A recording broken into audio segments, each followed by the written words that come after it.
Arrêtez d'humilier les gens, même quand vous êtes dans votre plein droit. Parce que ça, c'est dangereux pour vous-même d'abord. Story time. Alors, pourquoi je vous parle de ce sujet? Le sujet de l'humiliation, je vous en parle parce que moi-même, j'ai vécu ça en fait. J'ai été humiliée pendant un certain temps et j'ai vu ce que ça créait en moi et j'ai vu les répercussions que ça a eu dans la vie de la personne qui avait tenté de m'humilier. Et franchement, c'était pas bien pour cette personne-là. Alors, je vous explique. L'année passée, j'ai fait un événement à Kinshasa.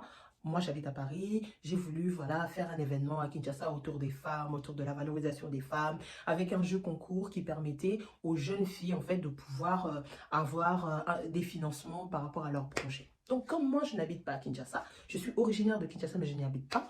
Je me suis dit, bon, pour mon événement, quand même, la bonne stratégie à avoir, c'est de réunir autour de l'idée, en fait, les personnes qui sont un peu connus sur place, en fait, pour donner un peu de l'engouement, vous savez, dans la stratégie, tout ça, ce qu'il faut faire. Donc, voilà, donc, j'ai trouvé quelques personnes, quelques profils qui me semblaient être très intéressants par rapport, en tout cas, à la jeune fille et par rapport à la thématique qui a été choisie. Alors, c'est une story time, ça va être long. Si vous voulez scroller, scroller, parce que les personnes qui vont écouter cette histoire-là doivent prendre des popcorn, s'asseoir tranquillement, parce que ça va être long et puis je vais prendre mon temps.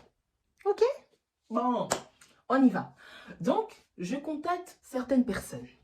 Je contacte beaucoup de personnes et ça se passe super bien. Il y en a qui ne pouvaient pas, tout simplement par rapport à leur agenda, voilà, ils n'étaient pas au pays, tout ça. Mais généralement, j'ai eu de très bons retours. Et puis, il y en a une personne qui m'a...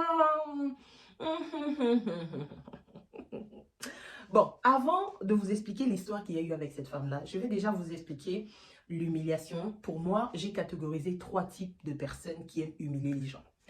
Premier type de personnes sont des personnes qui humilient sans forcément s'en rendre compte en fait. Ce sont des personnes qui ne savent pas que ce qu'ils sont en train de faire, ils sont en train d'humilier les gens. Par exemple, ce sont des personnes qui ont grandi dans une famille toxique, les personnes qui sont grandies dans un environnement tellement hostile, tellement pas bien. Et du coup, en fait, ce sont des personnes qui répercutent ça sur les autres. Sans forcément se rendre compte que, en fait, eux aussi, ils sont toxiques en fait. Eux aussi, ils aiment humilier les gens. Ça, les personnes qui humilient, mais sans forcément s'en rendre compte. Voilà, ça c'est la première catégorie. Deuxième catégorie sont des personnes qui humilient pour te faire mal. C'est-à-dire qu'ils t'humilient vraiment pour te descendre, pour te nuire, pour te... C'est une personne qui t'humilie, mais cette personne sait qu'elle est en train de te détruire. Et c'est ça le but vraiment, te voir par terre te détruire. Et puis, troisième type de personnes qui humilient, pour moi, sont des personnes qui humilient, mais pas forcément avec un mauvais fond. Ça, ils humilient, mais pour avoir un retour. Hein? Souvent, c'était nos parents, par exemple, tu peux passer, dire, regarde sa grosse tête, là, on dirait, je sais pas. Elle t'humilie, elle t'insulte, elle t'humilie, mais c'est pas forcément pour te détruire, c'est pas forcément pour te nuire. Tout simplement parce que peut-être tu as fait un mauvais truc, bon, elle veut t'interpeller, du coup, elle t'humilie, mais pour avoir quelque chose en échange, en fait. Vous voyez un peu les 3 types là? Bon, maintenant, je reprends mon histoire. Maintenant, vous, en commentaire, vous allez me dire, par rapport à cette histoire-là, où est-ce que la personne s'est située?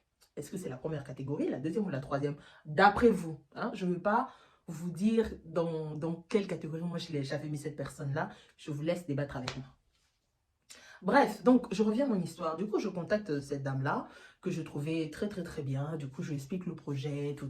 Je lui dis que voilà, j'organise un événement à distance. Moi, je ne suis pas là, mais j'aimerais quand même qu'elle puisse participer parce que j'ai vu ça. Je l'ai vanté un peu. Bon, moi, je n'ai même pas vanté parce que c'était vraiment vrai. Donc, c'était quelqu'un quand même qui faisait des choses pour moi qui était quand même très bien.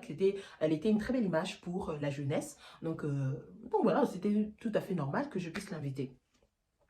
Et je ne sais pas pourquoi. Mais dans l'échange, déjà, j'ai senti...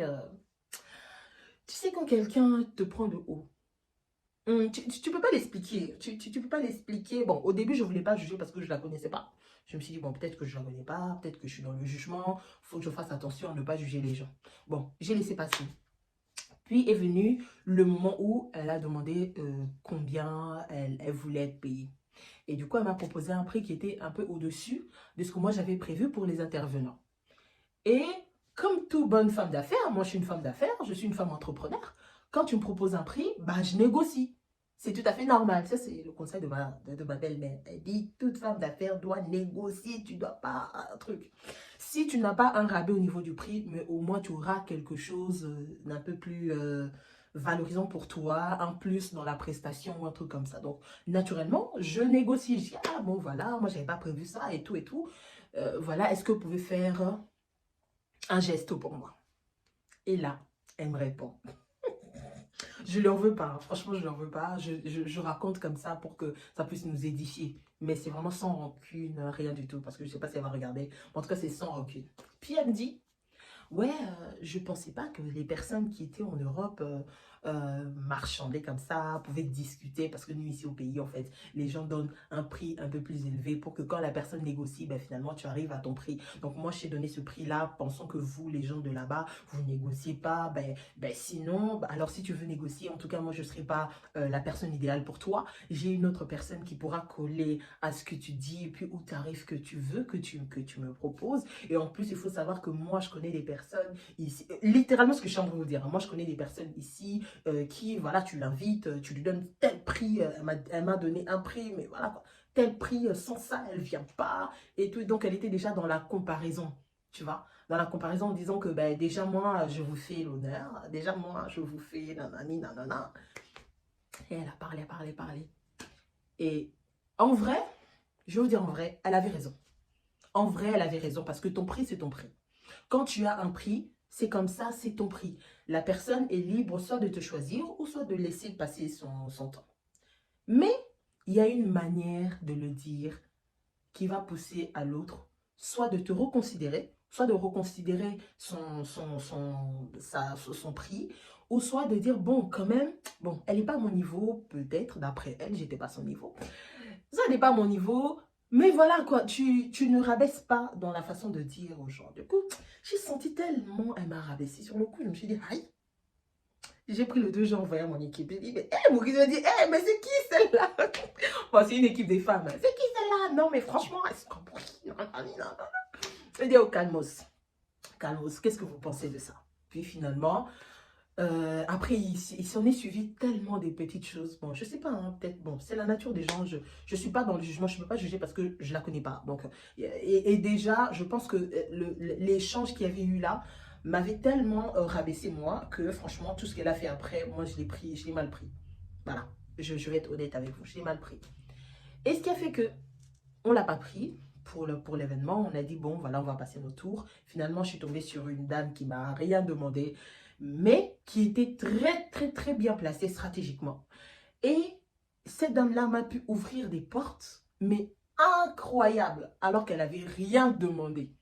Pour vous dire, elle a organisé un grand événement à Kin avec des grandes personnalités, tout ça, tout ça. Mais vraiment, une dame, mais tellement simple.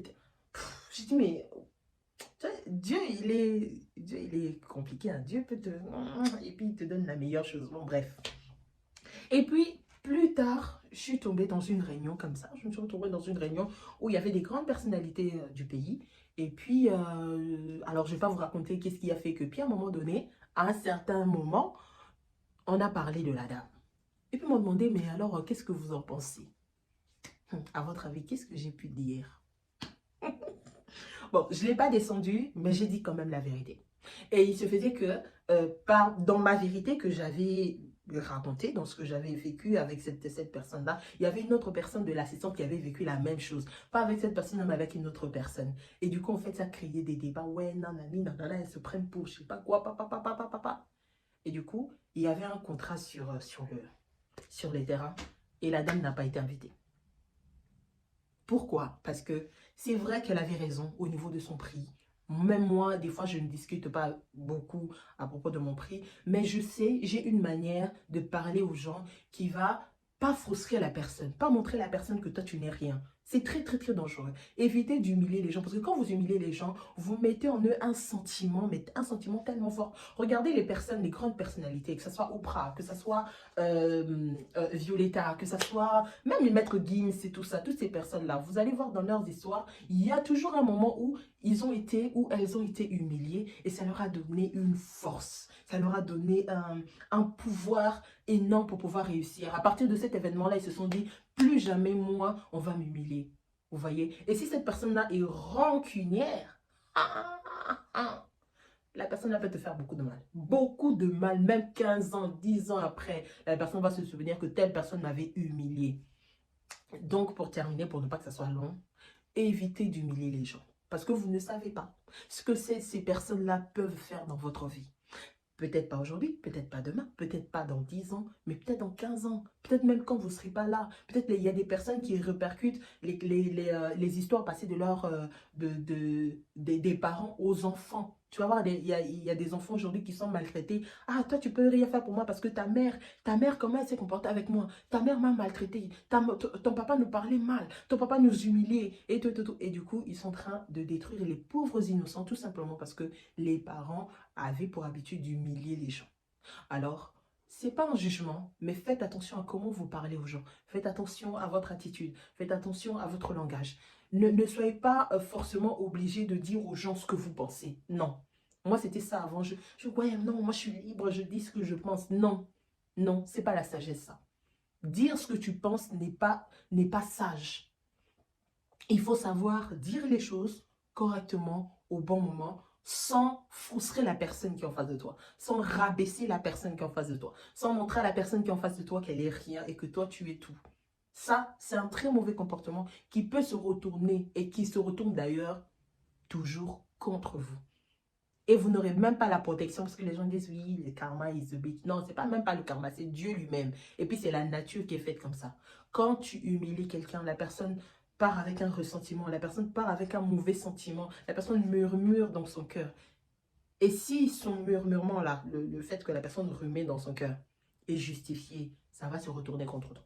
C'est même pas le karma ou quoi, c'est la vie qui est faite comme ça. Ok? Alors dites-moi en commentaire, qu'est-ce que vous avez pensé de cette vidéo? Et nous, on se retrouve la prochaine fois pour nos petits story time qui durent très longtemps. Bye bye.